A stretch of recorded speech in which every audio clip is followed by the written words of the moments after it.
Caras e caras, repetir não, vai diferente agora. Né? Tem que flexionar todos agora os pronomes, né?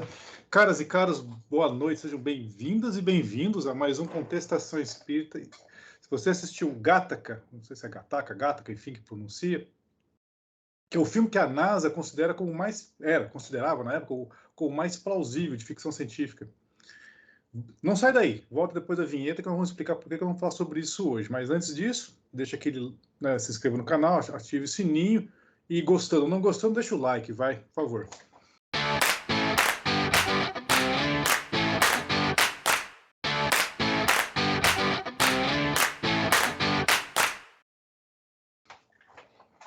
Gente, seguinte, porque o Gattaca, aliás, Alexandre, você que é o nosso consultor de cinéfilo, aí, qual é a pronúncia certa aí? Gattaca. Então tá bom. Então acertei na primeira e errei na segunda. Tipo assim, cara, se não for o cara, vai cair coroa. É a pergunta 82. Vou resgatar aqui a pergunta 82 do Livro dos Espíritos. Na verdade, o Gattaca, né, ele é um filme de uma sociedade futurística, né, distópica, enfim, em que as pessoas, né, eram tudo engenharia genética, de concepção, de seleção, enfim. Além do aspecto, como é que fala? Ético da coisa, mas... Ético. Na realidade, não é isso que eu quero explorar. Então, eu quero explorar justamente a questão da genética. Então, porque, não sei se vocês perceberam, sabe por que chama Gattaca o filme? É a TGC, é a adenosina, timina, guanina e policol aqui, a citosina. Tá? Pode pegar, são as 4 bases, né, do DNA. Tá? A TGC, se você brincar com essas palavras, dá o Gattaca, né, com essas 4 letras. Repetindo algumas, claro. Né? O T, por exemplo, a timina. Mas vamos lá.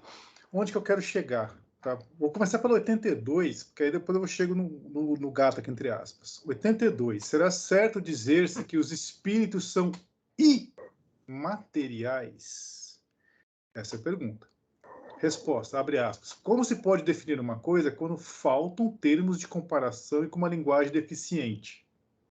Os espíritos respondem perguntando. Ou seja, na época que o Kardec codificou, obviamente, mal se sabia, né, o que era DNA.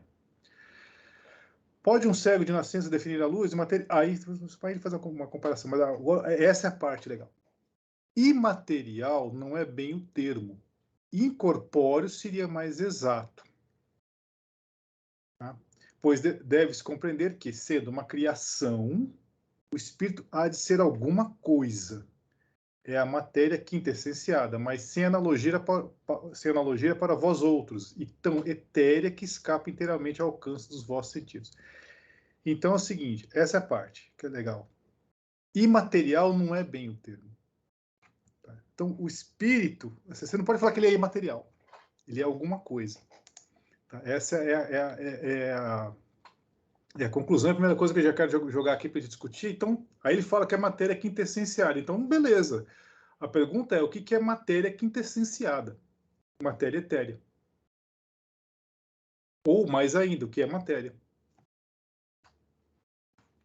Porque se a gente falar que o espírito não é imaterial, ou seja, então de alguma matéria ele é. Aí diz a espiritualidade que a matéria é quintessenciada. Ok, pois bem, então o que seria isso? Cadê o químico de plantão? Ele que está aqui. Vamos lá. Eu estou esperando o físico e o químico para explicar isso aí. Então, se algo existe, né, ele é material. Né? Na verdade, eu acho que eu entendo o que o Espírito quer dizer nesse ponto, quando ele diz assim, olha, a matéria da qual a espiritualidade é feita é tão efêmera para vocês que é quase dentro do conceito de vocês terem matéria que seja algo que não seja material. Mas se ela existe, a própria questão da energia e da matéria, da maneira como a gente conhece no mundo, mesmo a matéria e a energia são intercambiáveis, elas estão relacionadas. Então, assim, a questão ela não é matéria para os nossos sentidos, não é matéria para a nossa percepção, para a nossa capacidade de enxergar. A gente sabe que, na verdade, mesmo a espiritualidade que a gente não tem acesso através dos nossos sentidos materiais, mesmo eles têm matérias muito mais sutis do que as deles mesmos. Então, a questão que eu quero levantar aqui é a seguinte: Deus é imaterial? Se aqui eu até peguei aqui que matéria é tudo aquilo que tem massa e ocupa lugar no espaço, mas não necessariamente da forma como a gente conhece, né? Uhum. É bem isso. De Né? alguma forma, para alguém, ela tem massa e ocupa lugar no espaço. Então, Né? é nesse Mas ponto para que eu nós, quero não. chegar. Porque, assim, do mesmo modo que o Kardec não tinha termos para definir o que é imaterial, ele também não tinha termos exatos e suficientes, tal como a ciência hoje, que a gente conhece, o que é matéria também. Uhum. Leve em consideração, Zé, que a maior parte da matéria do universo é matéria escura. E o que é matéria escura? Não sabemos. Verdade É é. interessante isso, né? Porque, assim, para gente que é leigo, né? Eu, por exemplo, né? Quando às vezes as pessoas falam assim, todos nós derivamos da poeira estelar, né? Aí você fica pensando, cara, como assim, né? Não porque você não sabe o que é, não é essa a questão. A gente também não é tão lorpa assim, mas é uma coisa tão abstrata, né? De você pensar que tudo vem da mesma, mas assim, teoricamente vem da mesma poeira estelar, e aí você começa a pensar em todas essas questões de matéria, de formação e de tudo isso. Dá um tilt na cabeça da gente, assim, de quem não tem essa familiaridade com o assunto, né? Mas eu acho que para mim a coisa mais difícil de entender é imaterial, porque material para mim está tranquilo. Agora o imaterial que é a questão. Porque quando a gente está falando de matéria, a gente está falando de 100% do mundo, né?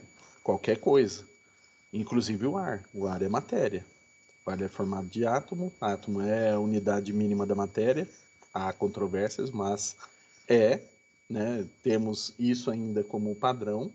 O ar ele é feito de matéria, ele é feito de átomo, então logo ele é material.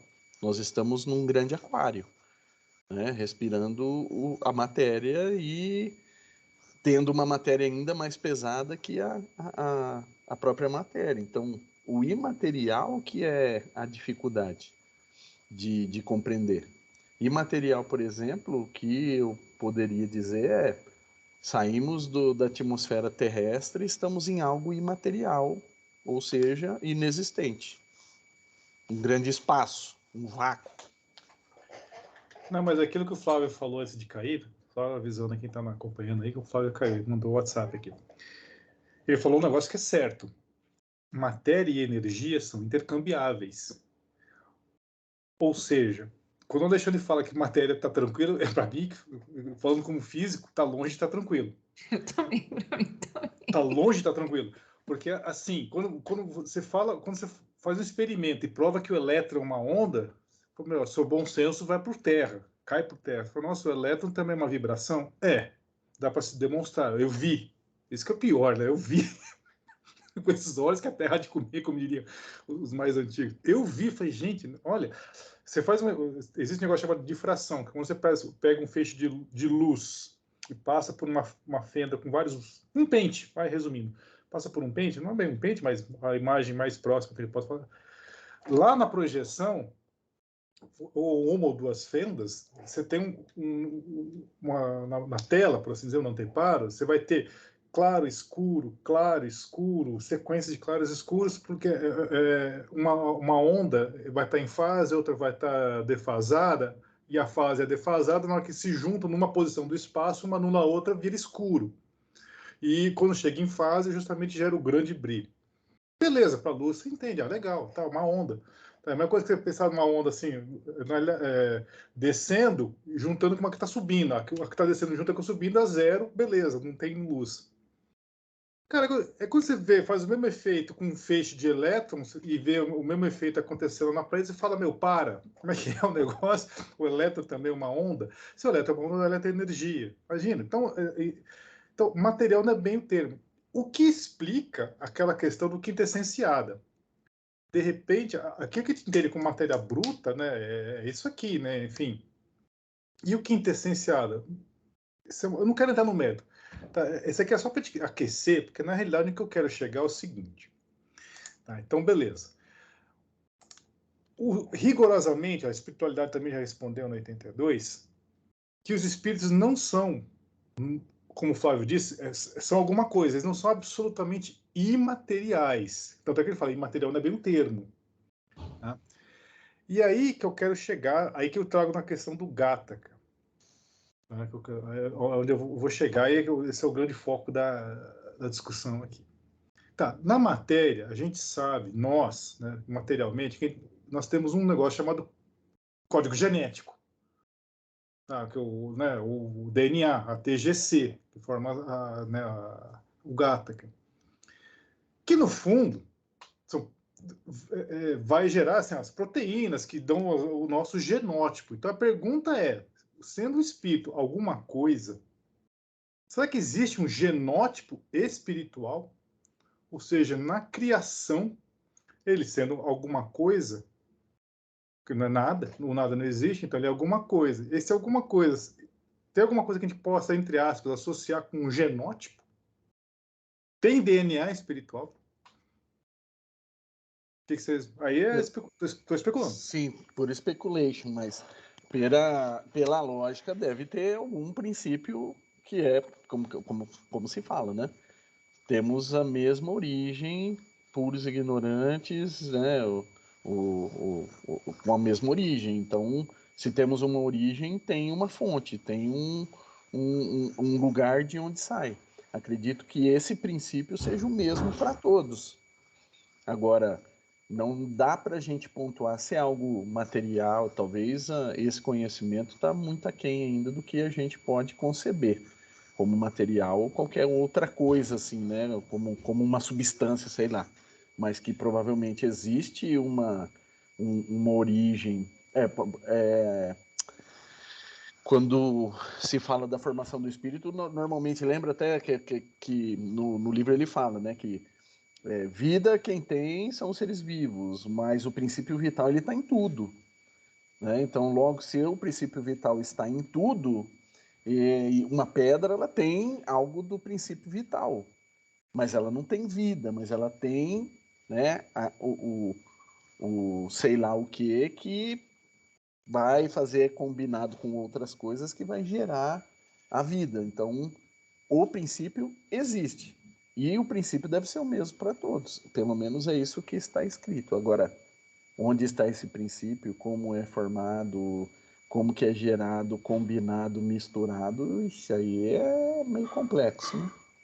Eu penso assim, né, que a partir do momento, né, que a gente sabe que o que a gente tem aqui é algo copiado do que se tem lá, né, que nós é que estamos atrasados em relação a eles, então, assim, eu acredito, sim, que exista códigos, porque a natureza é perfeita, né, e se a gente tiver o pensamento de que tudo tem um código, né? Tudo tem um DNA, né? Então, também deve existir. É como ele fala logo no começo, na pergunta, quando você leu, que ele diz assim: a gente ainda não tem a competência nem a habilidade para entender esses princípios que são ainda muito, né? Provavelmente se você pega, a gente já falou sobre isso, né? Se você pega as imagens agora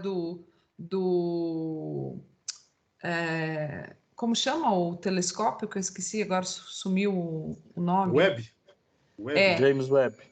James Webb, você vê assim até a imagem é de uma perfeição que lembra toda essa questão do DNA e do código. Então eu acredito sim que existam, talvez não seja chamado de código genético, porque talvez o princípio seja diferente, né? Assim, mas eu acredito sim que sejam fundamentos universais, sabe? Leis universais, que a gente não compreende ainda totalmente. A gente tem a visão parcial daquilo que é pesado, que é grosso, que é aquilo que está aqui.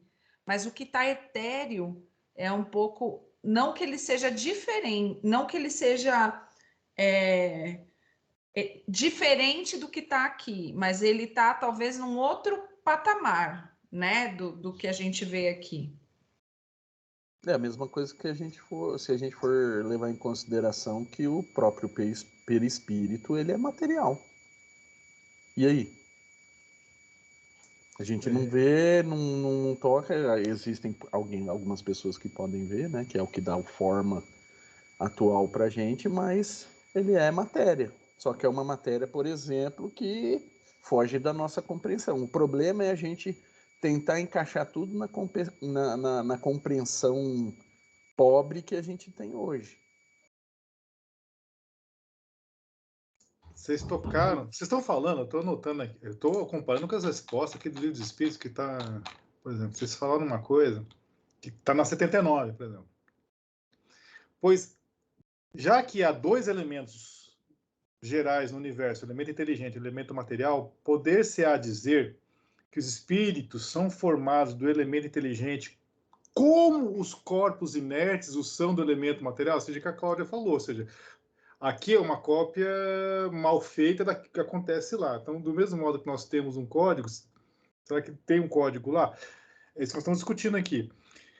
Olha, a resposta que eles falam com relação, do mesmo modo que o espírito é inteligente, seria como os corpos, por analogia, os corpos inertes serem do material, eles falam, evidentemente, os espíritos são a individualização do princípio inteligente, como os corpos são a individuação do princípio material. Só que aí eu volto àquela questão, mas o que é matéria?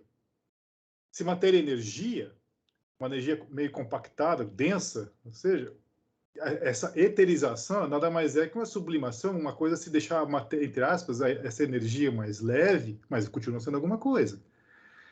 Então, por isso que a especulação. Será que tem genética espiritual? Aí se a gente partir do pressuposto que sim, de alguma forma tem, por analogia, aqui, fazendo a referência ao contrário, isso aqui é uma cópia mal feita do lado de cima, então lá em cima também tem. Então, podemos ir além.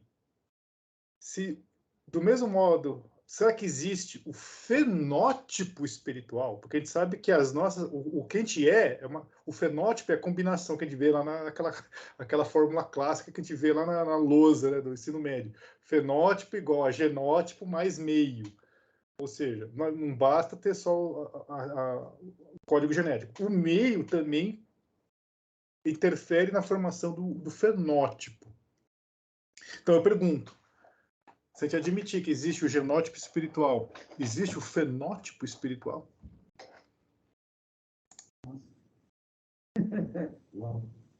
Então, é difícil fazer essa analogia, porque, em primeiro lugar, eu acho que a gente não sabe tudo que é para saber sobre a matéria e nem sobre a maneira como ela se manifesta nas formas de vida. Então, nós teríamos que, para poder tentar entender como seria o mundo espiritual, nós teríamos que ter uma ideia exata de como o mundo material é, e nem isso nós sabemos. Nós não temos uma ideia clara de como as coisas realmente são. A gente tem uma ideia vaga. A gente está tentando aprofundar, a gente está tentando entender, mas a verdade, eu sempre falo isso para os meus alunos, a verdade é que nós não temos ideia de como o átomo é. A gente tem especulações, né? A gente acha que ele é assim. Todo mundo desenha ele como se fosse redondo, mas a gente não sabe.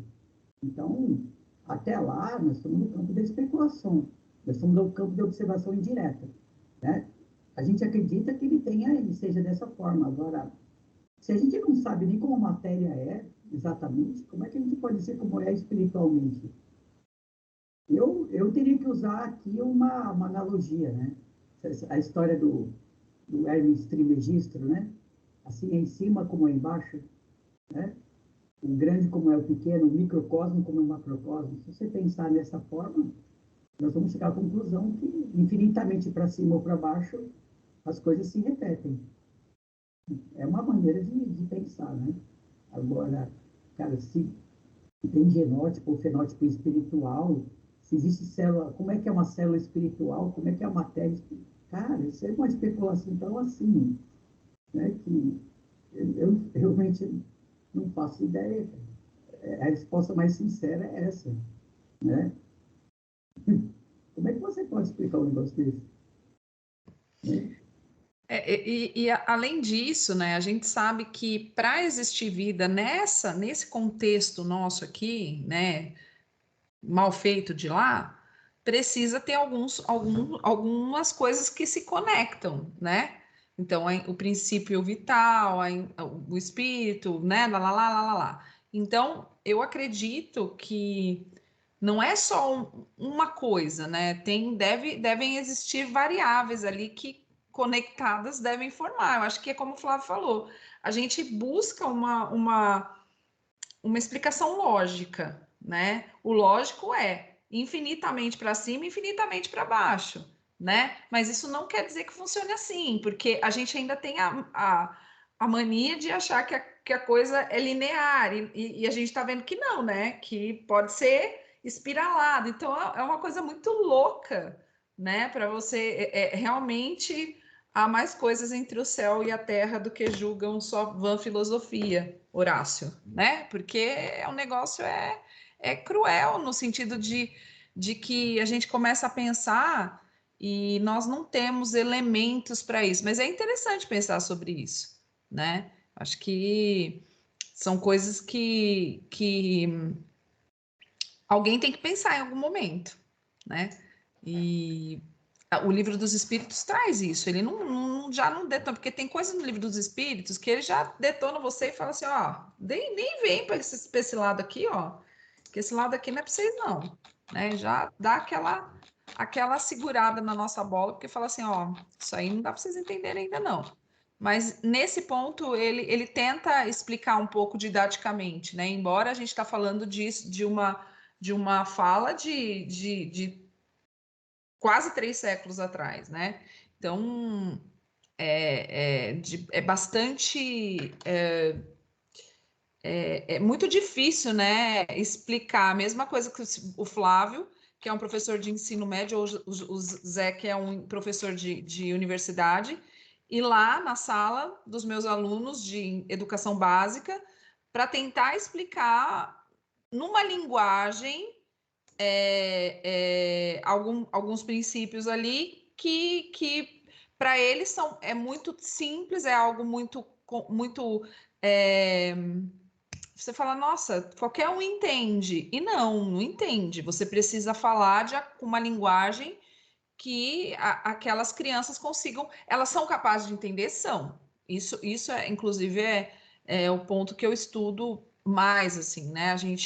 Quanto mais cedo a gente apresenta princípios científicos para as crianças, mais cedo elas conseguem compreendê-los, né? Eu acho que mais cedo a gente vai conseguir apresentar, né? Porque a gente vem de uma educação, a minha geração, né?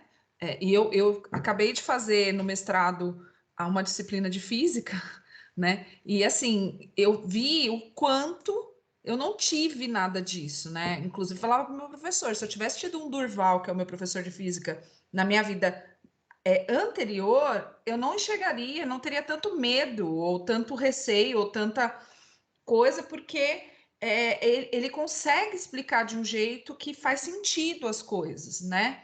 Então, quando a gente traz esses elementos para as crianças desde cedo, a gente consegue fazer com que elas percebam com muito mais clareza, mas partindo do princípio que essas crianças não têm essa base, é muito difícil você chegar e explicar para elas algum conceito, por mais didático que você seja, né?